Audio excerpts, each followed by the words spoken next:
Hi there, this is a presentation of educational psychology for learning and teaching. Our team members are Liu Wang, Jenny Tan, and Shikang Wang.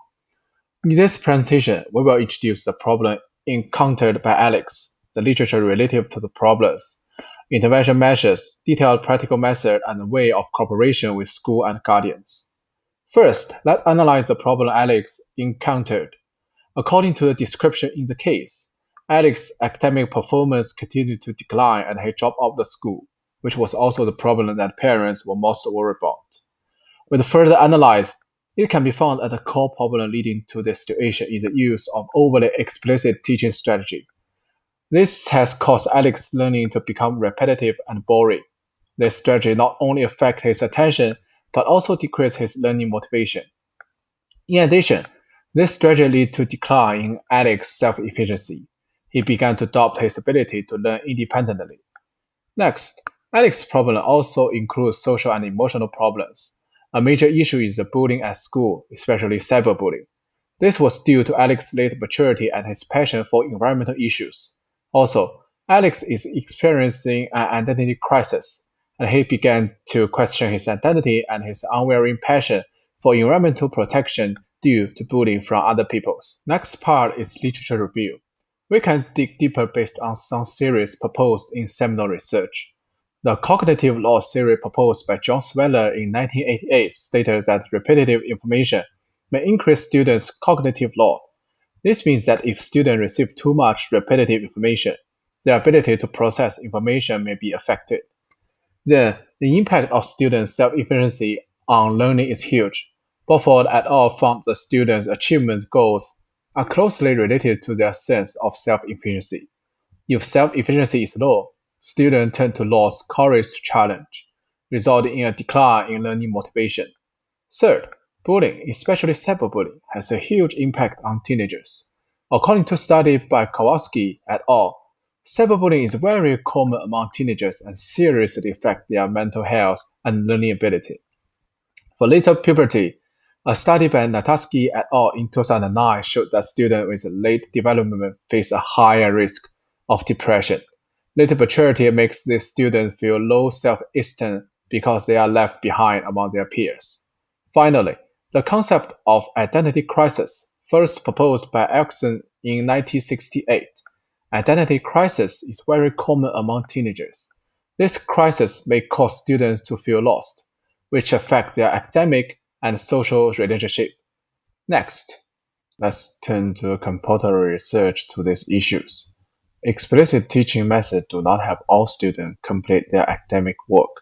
A recent study by Brown in 2024 pointed out that his approach limits student autonomy and ignores difference between students.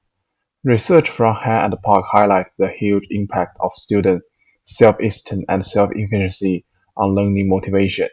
They found that students' self-efficiency was positively connected with their learning motivation. This means that the high self-efficiency students have more passion to study. In the last research on late puberty, they all point out that later maturing students face high social pressure. These students often feel isolated, which seriously affects their self-identity. Next, in 2023, Joel proposed that cyberbullying has a serious negative impact on students' mental health. Cyberbullying not only causes students to feel anxious and depressed, but also affects their academic performance. What's more serious is this causes students to drop out of school. Finally, with the change of these times, there are more and more studies on identity crisis. After research, Valerie et al. Showed that identity crisis can make students feel confused and helpless, increasing psychological pressure. Next, Jenny will talk about next part. As we discussed earlier, Alex has been struggling with a drop in his academic performance. This mainly stems from the repetitive use of explicit teaching, which has left him feeling bored and unfocused. Over time, this has caused him self-confidence and motivation to take a hit. To help Alex tackle these academic challenges, the first step is to cut back on the heavy use of explicit teaching. By gradually reducing step-by-step guidance, we can encourage Alex to take more ownership ownership of his learning. This will also lighten his cognitive load, which Swaller points out is key for effective problem solving. Less repetition means Alex can dive deeper into the material rather than depending on constant direction. Next, we want to introduce inquiry-based learning.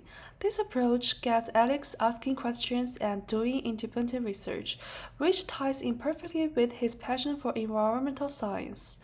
Mello, Silver et al. 2007 highlight how inquiry learning boosts critical thinking and independence. Giving Alex more control over his learning can boost him self-confidence, which studies show is linked to better academic outcomes. Plus, this approach taps into his interest in environmental issues, making him even more engaged and motivated. To help Alex with his social and emotional challenges, the teacher can create a supportive environment through group activities. By placing Alex in groups with peers who offer positive interactions, we can help reduce his feeling of isolation from cyberbullying. This will give Alex a sense of belonging and encourage him to engage more with classmates. Positive feedback from teacher is also key. Haiti and Timperley showed that positive feedback boosts students' confidence and engagement. By keeping an eye on Alex's emotional state and offering encouragement, the teacher can help rebuild his self-esteem and make him feel safer in classroom. Another useful strategy is to tap into Alex's interest in environmental science to help him rebuild his identity. The teacher can design projects around environmental topics, giving Alex a chance to showcase his passion. Verhoeven highlights how schools play a big role in helping adolescents develop their sense of identity. By involving Alex in activities that match his interests, we can help him to regain his confidence and sense of self. Next, Oliver will introduce the proposed pedagogical strategies. Thank you, Jenny. Let me introduce the specific teaching strategies. They are designed to help Alex improve his academic performance and social skills through targeted interventions and adjustments. Our approach is based on the research of Buffalo, etc., ensuring that each strategy has a solid theoretical foundation. The first is a personalized learning path. Every Tuesday and Thursday, Alex will have a personalized learning session in the library. He will choose an environmental scenic topic for independent research, and after each session, the teacher will provide personalized feedback and set new goals. In the collaborative group work, Alex will serve as the leader and organize the implementation of the environmental project. For this part, we designed a scenario to show Alex's interaction with the team. Please watch.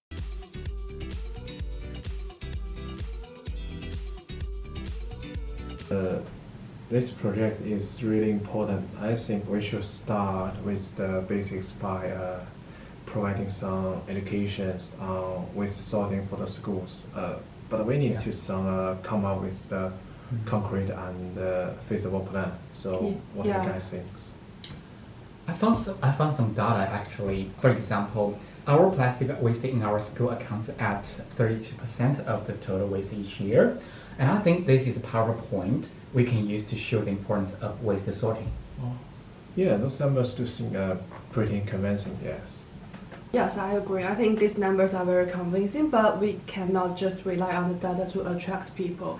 We need some very impactful posters, like showing the before and after comparison of waste and sorting, right? And we can also organize a campus-wide environmental challenge week. For example, bring your own water bottle and your utensils every day. That way, everyone will get involved. That's a great idea. And Oliver, you can sort out the data and create some of the data for the chart for the presentation. And Jenny, you are in charge to you said you make the poster and applying the activities. And we have set up both in cafeteria during lunchtime. So every Wednesday to let all the students learn more about the waste sorting. That's a good idea. And I will talk to the principal on Monday and to get the venue. Cool. In 6 weeks, Alex's team will complete an environmental project and promote it. And the pre-equister teacher will only provide additional guidance if they encounter difficulties. The third is to gradually increase Alex's independent learning responsibilities. Every Monday and Wednesday, the teacher will reduce guidance over time to help Alex build independence in completing tasks. This approach is designed to increase his self-efficacy and independent learning skills. The goal of the innovative solution is to solve Alex's current challenges in a creative way while also helping him to grow in the long term. By combining leadership programs and emotional support groups, we aim to further develop Alex's leadership, social skills, and overall confidence.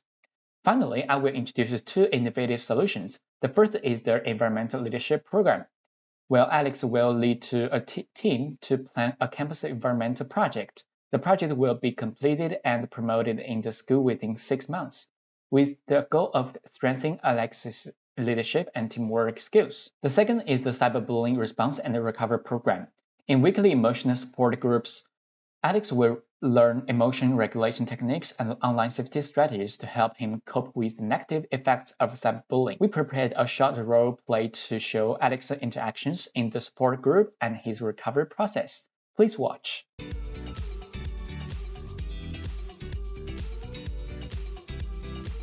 Hi Alex, today we can do a simulation to go over the emotional regulation techniques and how to deal with these bullying problems.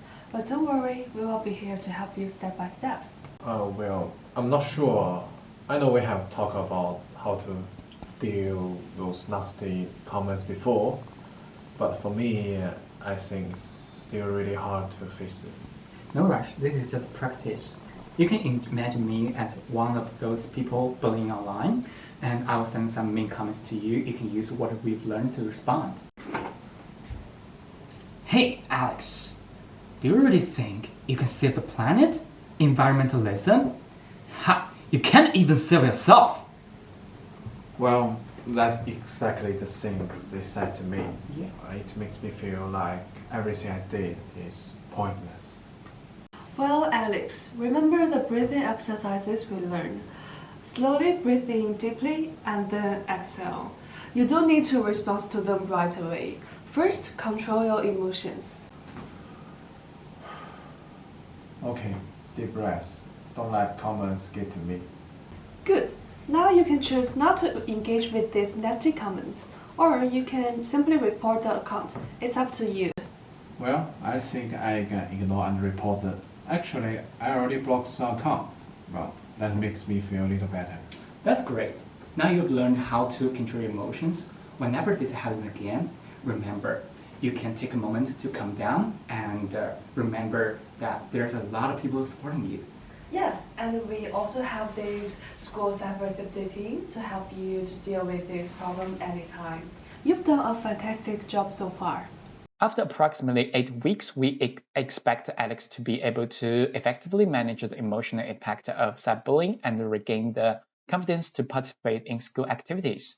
If he encounters any additional challenges during his recovery, the school counselor will provide further psychological support. With these two innovative solutions, we not only addressed Alex's immediate challenges, but also laid a solid foundation for his long-term mental health and academic success. Now over to Jenny. To address Alex's emotional and social challenges, the teacher will work closely with the school counselor. The first step is conducting monthly psychological health assessment to monitor Alex's emotional state. According to Kowalski, regular assessment help identify any emotional distress caused by issues like cyberbullying.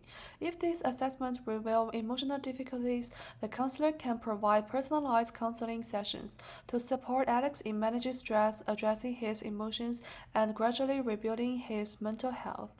For Alex's overall welfare, communication between the teacher and parents is especially important. The teacher will collaborate with Alex's parents to monitor his homework completion and emotion state at home.